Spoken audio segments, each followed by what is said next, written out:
Bienvenido al canal de Yo Locamote, videos de temas de interés general. Cada 16 de agosto, Paraguay recuerda a los niños que lucharon y fueron masacrados en la batalla de Costañú de 1869, en el marco de la Guerra de la Triple Alianza que enfrentó a los paraguayos frente a las fuerzas militares brasileñas, argentinas y uruguayas. Por la masacre producida en ese episodio, considerado un acto de heroísmo sin precedentes, ese día se conmemora como el Día del Niño en Paraguay. Es por eso que Yo Locamotes tiene el honor de presentarles el día de hoy, dentro de la serie Países Latinoamericanos, la batalla de Costañú, la Guerra de los Niños.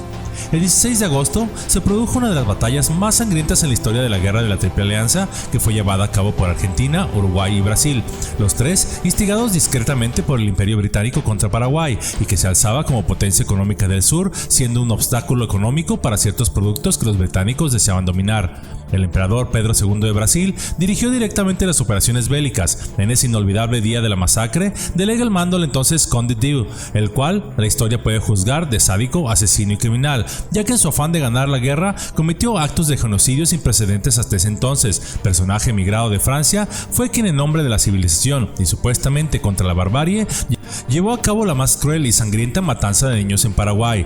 De un lado estaban las tropas de la Alianza, mayoritariamente brasileñas, con 20.000 soldados profesionales. Del otro, en el medio de un círculo, los paraguayos con 3.500 niños convertidos en soldados, de 9 a 15 años, junto a quienes combatían 500 veteranos comandados por el general Bernardino Caballero.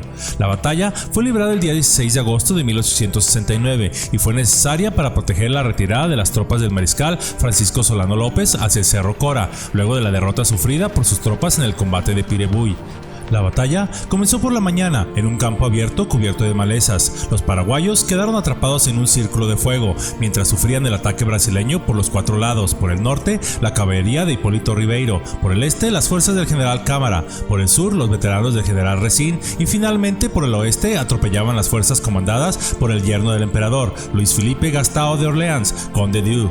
En una terrible desproporción de fuerzas de 5 brasileños por cada niño paraguayo, la resistencia duró 8 horas. La batalla de Costañú se prolongó todo el día y parte de la noche del 16 de agosto. Más de 3.500 niños entre 9 y 15 años de edad fueron reclutados ante la escasez de adultos como soldados, algunos acompañados de sus madres disfrazadas de hombres, y que no se rindieron a pesar de la enorme superioridad de los enemigos. Dieron batalla hasta el final. Durante el calor del combate, algunos niños heridos o desarmados intentaron salvar sus vidas arrojándose entre las malezas y aún a los pies de los soldados, llorando y suplicando que no los mataran, pero el Conde Dieu los mandó a degollar. Algunas de las madres de estos niños que estaban entre las malezas, esperando prestar auxilios en caso de necesidad, al ver a sus hijos degollados por este sádico personaje, tomaron los sables y machetes de los caídos para abalanzarse contra los enemigos, sufriendo la misma suerte de sus pequeños. Finalmente, después de todo el día de lucha, los paraguayos fueron derrotados. Al atardecer del 16 de agosto, cuando la lucha ya casi había cesado, en 3 de los 4 frentes, las mujeres intentan recoger a los niños heridos o llevarse a sus muertos para darles sepultura. Es entonces cuando el Conde Dieu ordenó incendiar la pradera. Entre el resplandor del fuego, relataron los testigos, se veía correr o arrastrarse a los niños heridos junto a sus madres en un desesperado intento de escapar de las llamas. El amanecer del 17 de agosto encontró diseminado de cadáveres de niños y mujeres carbonizados las praderas de Ñuguazú. La resistencia de Costañú y el sacrificio de estos niños simbolizan perfectamente cómo la guerra se tornó implacable, tanto por el lado paraguayo por parte de su presidente Francisco Solano López, formando un ejército de niños, como por el lado brasileño, que no se avergonzó en asesinarlos. Simboliza también la conciencia máxima de la defensa de la nacionalidad de Paraguay, la lucha extrema por la independencia nacional, llegando al suicidio de un pueblo que no quiso rendirse para no perder la libertad. La libertad, que en el Paraguay de la época era un concepto práctico y no una palabra abstracta. Era el derecho a la tierra, la alimentación, en fin, la autonomía de un país. En esta guerra, Paraguay perdió entre el 50 y 90% de su población total y el 90% de su población masculina adulta. Una guerra instigada por una potencia extranjera que logró que se matara hermano contra hermano. Finalmente, alrededor de 3.300 paraguayos perdieron la vida, mientras que las fuerzas aliadas contaron con cerca de 50 bajas y menos de 500 heridos. Fue la última gran batalla de la Guerra del Paraguay, que terminaría meses después con la muerte de López. Hay hay un movimiento para que la Organización de Estados Americanos reconozca ese día como el Día del Niño en América. Actualmente hay entre 250,000 y 300,000 niños luchando en el mundo. Su reclutamiento comienza a la edad de 10 años y son utilizados como máquinas de guerra que ejecutan incluso sus padres y amigos. Este es un problema que aqueja a todas las naciones. En México no es la excepción. Se estima que el narcotráfico emplea 25,000 niños soldados para diversas actividades criminales. Los niños y adolescentes del narcotráfico duran poco en los carteles e incluso algunos dicen que su promedio de vida es de 3 años. La mayoría no escala posiciones en las organizaciones criminales, pues este papel está reservado a familiares de los grandes capos. Los niños son reclutados porque son los más dóciles, más obedientes y se manipulan más fácilmente que los adultos. Además, son menos conscientes del peligro y es más difícil que perciban completamente los significados de ausencia o muerte. Esto, combinado con problemas de pobreza, falta de amor, falta de acceso a la educación, discriminación y vulnerabilidad, provoca que los niños sean un blanco fácil para el reclutamiento en grupos armados y criminales. Los niños que son huérfanos, que viven solos o en un ambiente familiar complicado,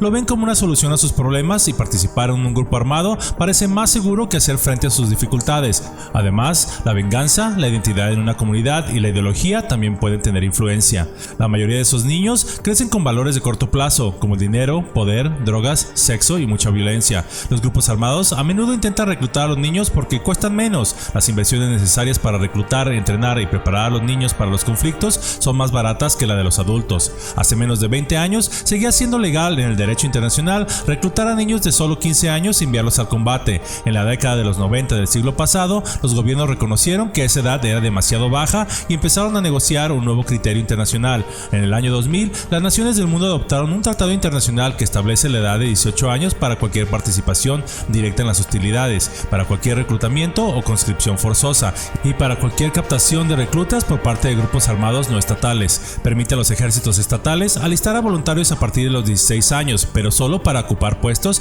que no impliquen su participación en los combates y con ciertas salvaguardias. El tratado obliga también a los estados a proporcionar rehabilitación y ayuda para la reinserción a los niños exsoldados. Hasta la fecha, 120 países han ratificado el tratado. El uso de niños soldados se puede considerar un crimen contra la humanidad, porque es un crimen contra el futuro del mundo entero. A escala local, se puede hacer más para proteger a los niños. Los más vulnerables al reclutamiento por parte de los grupos criminales son los pobres, que se han visto desplazados de sus hogares y separados de sus familias, y que no asisten a la escuela. Los esfuerzos por mantener a los niños con sus familias y proporcionarles educación y opciones de subsistencia reducen las probabilidades de que se unan a estos grupos criminales. Cada niño, niña y joven que pasa por esta situación no es porque sea una mala persona, es porque son el reflejo del corazón de una sociedad, de las fallas del sistema educativo, laboral e incluso familiar, por lo que si queremos cambiar su realidad, tenemos que comenzar con un cambio gradual en nuestra forma de pensar.